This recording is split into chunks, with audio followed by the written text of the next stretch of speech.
Savoir que ceux qui nous observent de loin sont inquiets. J'ai vu et entendu et écouté plusieurs des dirigeants d'autres planètes. Ils sont très inquiets parce qu'ils s'interrogent sur la voie que l'Union européenne va poursuivre. Et donc il faut rassurer et les Européens et ceux qui nous observent de plus loin.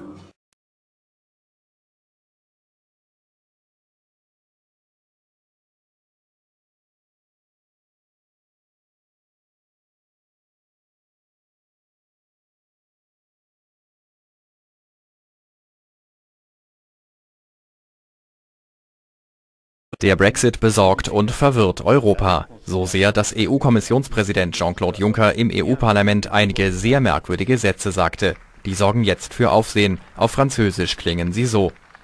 Il faut savoir que ceux qui nous observent de loin sont inquiets. J'ai vu et entendu et écouté plusieurs des dirigeants d'autres planètes. Ils sont très inquiets parce qu'ils s'interrogent sur la voie que l'Union européenne va poursuivre. Et donc il faut rassurer et les Européens et ceux qui nous observent de plus loin. Übersetzt sagt Juncker hier: Sie müssen wissen, dass jene, die uns von weitem beobachten, beunruhigt sind. Ich habe gesehen und gehört, dass Führer anderer Planeten beunruhigt sind, weil sie sich dafür interessieren, welchen Weg die Europäische Union künftig einschlagen wird. Und deshalb sollten wir die Europäer und jene, die uns von außen beobachten, beruhigen. Kurios: Im offiziellen Transkript der Rede fehlt genau die Stelle, an der Juncker von den Führern anderer Planeten redet. Französische Medien spekulieren nun, dass Juncker sich schlicht versprochen habe und die anderen Führer unseres Planeten meinte. Denn dass der EU-Kommissionspräsident an Außerirdische glaubt und das auch noch offiziell sagt, diese Geschichte scheint selbst in Brexit-Zeiten doch unglaubwürdig.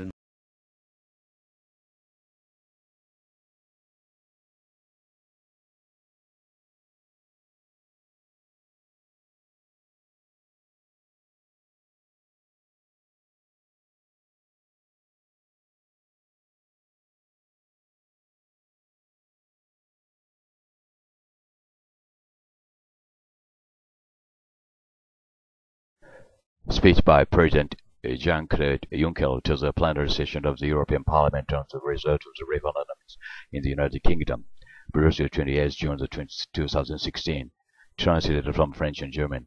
Mr. President, Madam Chair of the Council, honorable members, Mr. President, the Parliament is about to discuss the future of Europe and place the United Kingdom with Europe and the European Union. I had a lot of meeting this morning, but I decided to come to European Parliament because I believe that today, right now, my place is here at the heart of democracy. Our British friends have spoken by universal suffrage. The expression of will and political majority has to be respected by all. Democracy is democracy, and we must respect British democracy, and we view that has been expressed. The choice of the British people must be respected. European expression there was and consequences there are. So I'm asking for clarification, not immediately, because the British system is more complicated than one might think. But as soon as possible, there was a vote. Now there is hesitation. Lord Head, my friend, my brother, has drawn to his conclusions. He's a true Democrat. I would like to others to draw the conclusion of the expression of the British people well. I will read and heard the President of the parliamentary groups with a few expressions have responded with emotion to the result of the British referendum. Indeed, Europe is more than just a matter of the head. Yes, we must remain rational. But when we are sad, we should be allowed to say so much. I'm saddened by British vote and make no secret of it. This isn't sentimentality. It is my profound conviction.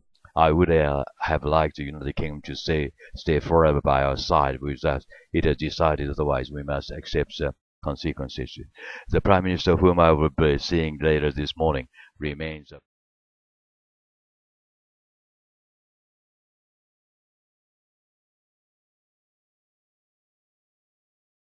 Savoir que ceux qui nous observent de loin sont inquiets. J'ai vu et entendu et écouté plusieurs des dirigeants d'autres planètes. Ils sont très inquiets parce qu'ils s'interrogent sur la voie que l'Union européenne va poursuivre. Et donc il faut rassurer et les Européens et ceux qui nous observent de plus loin.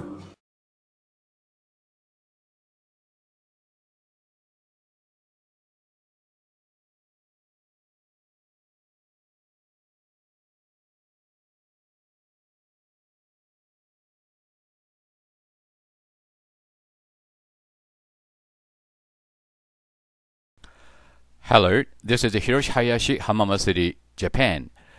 This is a sort of a interview program of Hon Pope there, the former Prime Minister of Defense and Force in Canada. And he said, alien life forms present among us. This is the story about it with my translation. Thank you very much. It's great to have you with us on our show. Why do you say that UFOs are as real as the airplanes flying over our heads? Well, because I know that they are. They've been, as a matter of fact, they've been visiting our planet for thousands of years. And one of the cases that would interest you most, if you give me 2 or 3 minutes to answer, is during the Cold War, 1961, there were about 50 UFOs in formation flying south from Russia to across Europe, and the Supreme Allied Commander was very concerned and about ready to press the panic button when they turned around and went back over the North Pole. They decided to do an investigation, and they investigated for 3 years, and they decided that with absolute certainty that 4 different species at least, had been visiting this planet for thousands of years. So that's, we have a long history of UFOs, and of course there's been a lot more activity in the last few decades since we invented the atomic bomb, and they're very concerned about that and the fact that we might use it again. And because the whole cosmos is a unity, and it affects not just us, but other people in the cosmos, they're very much afraid that we might be stupid enough to start using atomic weapons again, and this would be very bad for us and for them as well. So no serious scientist has ever publicly confirmed evidence of an encounter with extraterrestrials. Why would scientists not confirm the facts if they exist? I'm afraid they must go out of their way not to find. Because if they did, even 10% of the amount of research I've done in the last 8 years, they would be as convinced as I am. I mean, they could do it even faster. Might take them a little longer, a military background, but there are so many wonderful books that tell these stories, and they've been authenticated. The sightings have been authenticated by more than one witness, and also by radar, and they have landed in various places around the world, including Russia. There's a famous case there. I can't remember the name of the place, but it was widely reported at the time. A man wrote a book about it, and then the French bought the book rights so that it wouldn't be circulated around. There's just so much evidence. Take the time off to do a little bit of research and study, but people just are, some people are interested and will take the time, and the others just say, oh, it's just fantasy. Mm-hmm. But since I've been public on this subject, I get, probably 3 or 4 emails a week from all over the world, from people who have actually witnessed sightings. And some of them who have actually been on the ships, and some of them who have actually been transported to another planet. And so this information is not, it is top secret in a way that the governments aren't talking about it. But if you listen to the whistleblowers and the people who have worked in the industry and who know what is going on, there is just a lot of information out there, and it doesn't take very long to get your hands on it. But see, the problem is that some people who report UFO sightings and alien abductions have been shown to make things up, and to make things up to be famous, to make money, or just for a prank. How do we tell fiction from a fact? Well, you have to spend a lot of time trying to find, we used to say, separating the wheat from the chaff. and takes a lot of effort. When I was minister, I got sighting reports, and when we checked them out, about 80%, about 8 out of 10, were not real. There were sights of Venus or plasma or, you know, a dozen other things, but there were 15 or 20% for which there was no explanation, and they were the genuine unidentified flying objects. These things go way back.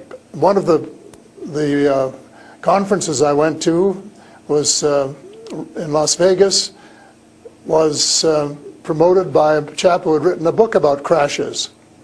And there were dozens and dozens and dozens of them, and many of them very, very well authenticated, so that it would be impossible to read all of that evidence and not to come to the conclusion that these vehicles were real.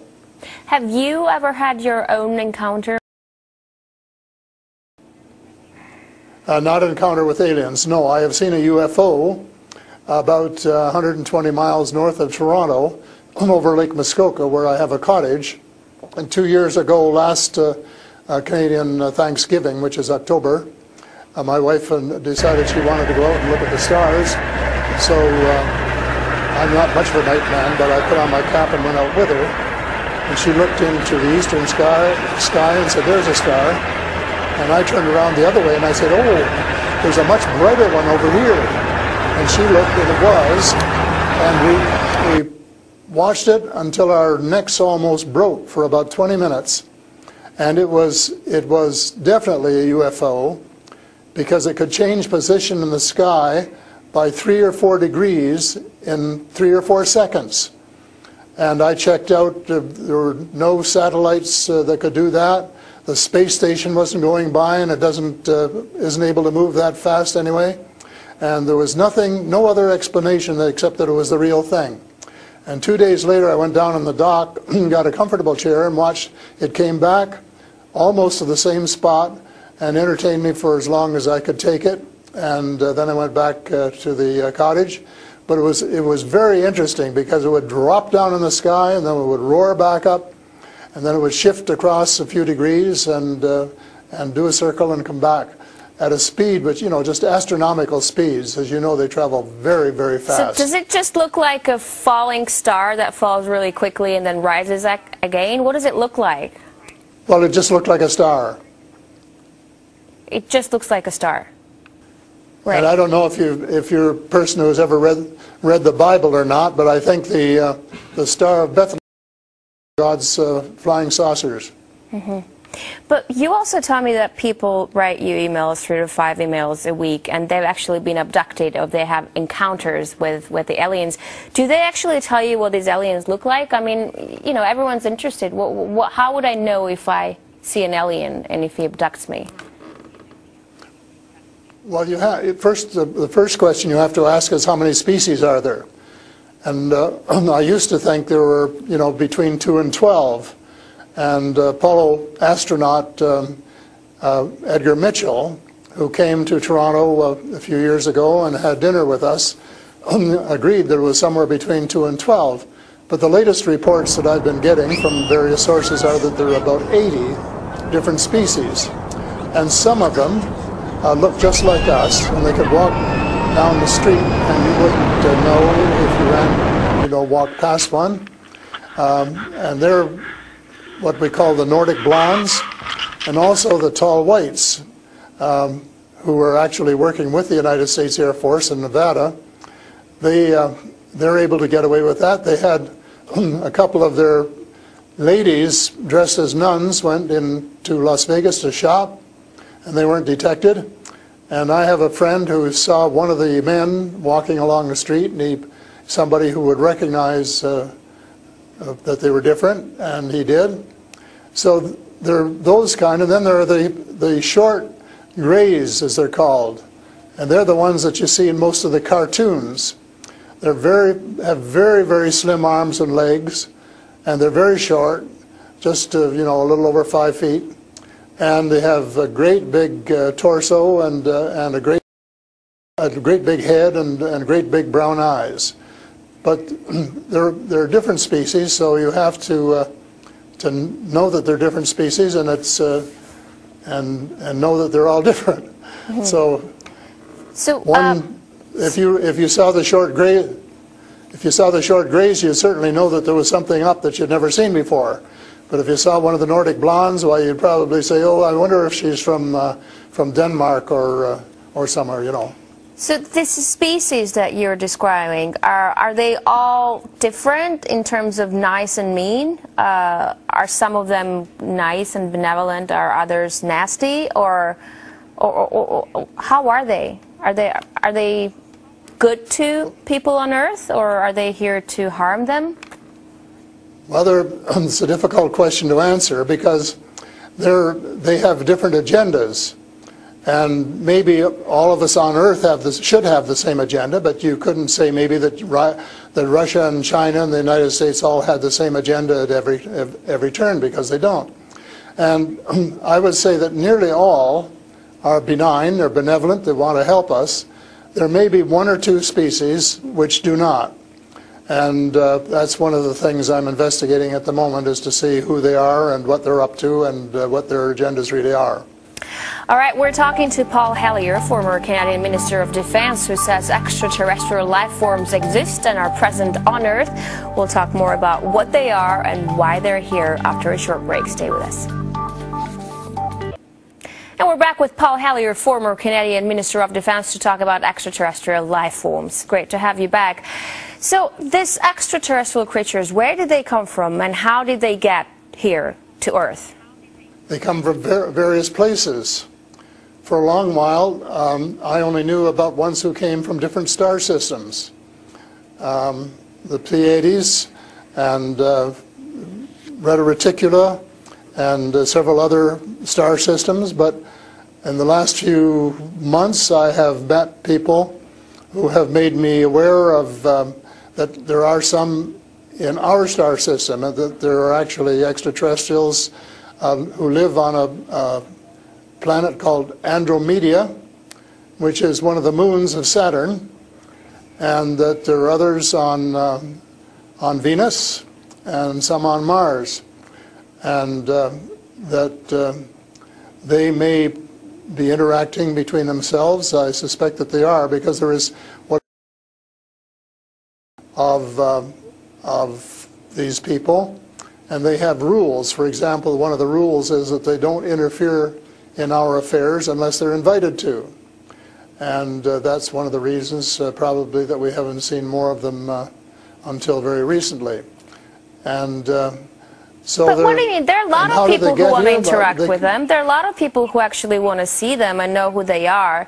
What, they need a special invitation to interact with us? What does it mean?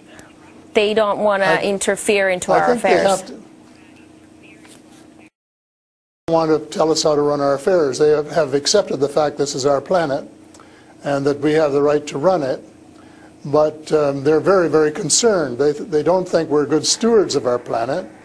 We're not. We're clear-cutting our forests, and we're polluting our rivers and our lakes, and we're dumping sewage in the oceans, and we're doing all sorts of things which are not what good stewards of their homes should be doing. And they don't like that, and they've made it very clear. And as a matter of fact, they have given us a warning. How? And this has come from more than one source. How have they made it clear? What have they done? They have talked to people. One of the chaps I talked to about a month ago was interacting with them in 1974, he and his brother, in Peru. And they were taken to Andromeda, teleported, and they were told what the people there think, and that we're really wrecking our planet, and in fact that something dreadful is going to happen to it if we don't smarten up and change our ways.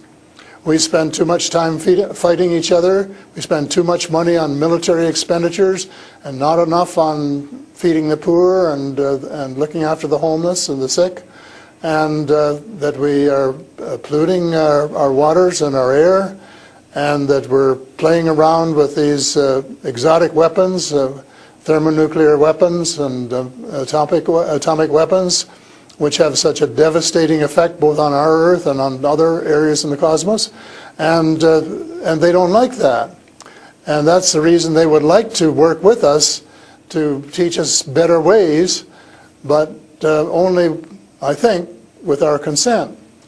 And they work through individuals, and they try and pick out individuals who won't be frightened to death of them, because they can give you quite a fright.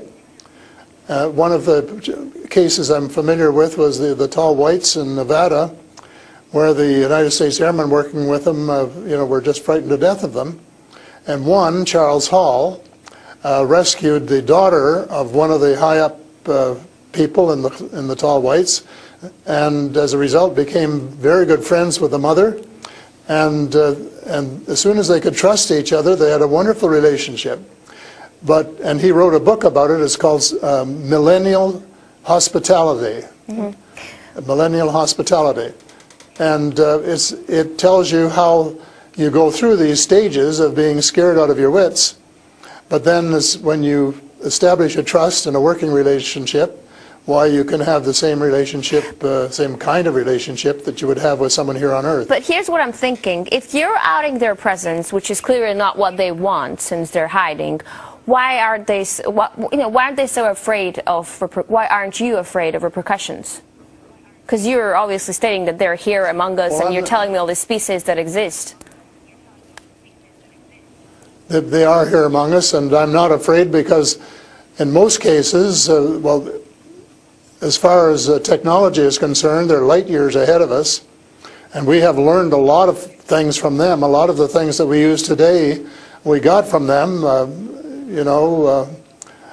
lead lights and microchips and Kevlar vests and all sorts of things that we got from their technology, and we could get a lot more too, especially in the fields of medicine and agriculture, if we would go about it peacefully. But I think maybe some of our people are more interested in getting their military technology, and I think that's wrong. I think that's wrong-headed, and that's one of the things that we're going to have to change, because we're going to have to work together. Talking about all of us, everywhere on the planet. You mentioned military technology and swapping technologies and barters between aliens and people in American government. I want to ask you, as a former Minister of Defense of Canada, is interstellar war a possibility? Should we be creating a Star Wars force to defend ourselves from possible invasion or something like that? Well, I think it's a possibility, but it's a possibility especially if we shoot down every UFO that comes in our airspace without asking who they are or what they want. And right from the beginning, we started scrambling planes and trying to shoot them down, but their technology was superior enough that we weren't able to get away with it. Certainly not for a long while. And during that period of time, they could have taken us over without any trouble if they'd wanted to. So I think we have to, rather than develop our own Star Wars, Earth Star Wars, to protect ourselves against them, that we should work with the benign species, who are the vast majority, and work together and rely largely on them, of course, and cooperate so that we would be contributing something at the same time. But I don't think there's any point in us developing a galactic force that would tempt us to go out on our own and get into mischief, which is one of the things I think some of them are concerned about. But what do you expect to happen if people start to believe in alien existence? Because things are definitely going to change. Our lives aren't going to be the same anymore. Well, I hope that's the case. I hope that's the case, and I'm all for full disclosure, and I'm going to push very hard for full disclosure in the book I'm writing, and to give some reasons for it, things that we really have to know and have a right to know, and that our future as a species, and here I mean all of the species in the world, are potentially at risk if we don't figure out what's going on and work together to try and make life more amenable for all of us. But it's and to work with our neighbors from other planets as well. But still, like, I'm thinking to myself, if they've been here for such a long time, as you say, and they're interested in helping humanity, as you say, why is our world such a mess?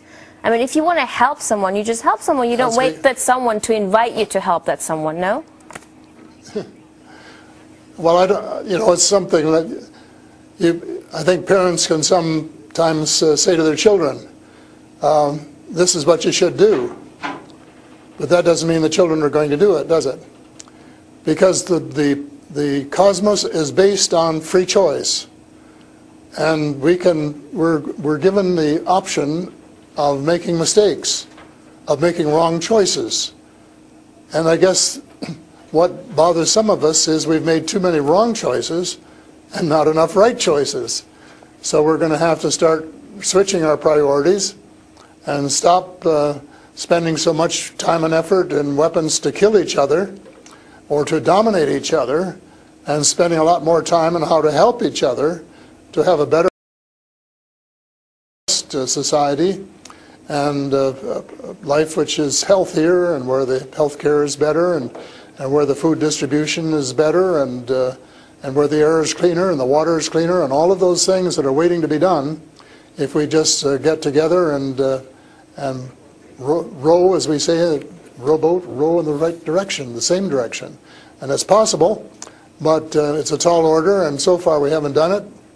My thesis will be that we have to do it, and we have to start doing it right away. Thank you so much for this interesting interview and insight on extraterrestrial life. That was Paul Hellyer, former Canadian Minister of Defense. He says aliens exist and live among us on Earth. That's all the time we have for today. I will see you in the next edition of Sophie & Co.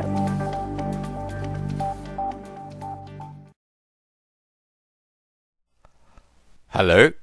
Former Prime Minister of Defense Force of Canada, Mr. Paul Hellyer, stated as a Congress that UFOs are as real as airplanes flying over the head. This is a very shocking news, and also he said at least 2 of them are probably working with U.S. government. I believe other species that I learned about were long ago called tall white. This is the story about it. Thank you.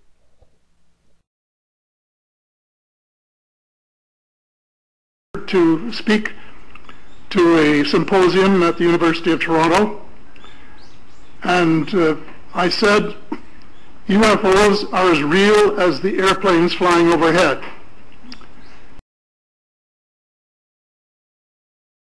On Earth at this present time, and at least 2 of them probably working with the United States government. The other species that I learned about not too long ago was called the tall whites. To become spiritual beings and practice the one tenet that the world's major religions have in common, and that is the Golden Rule.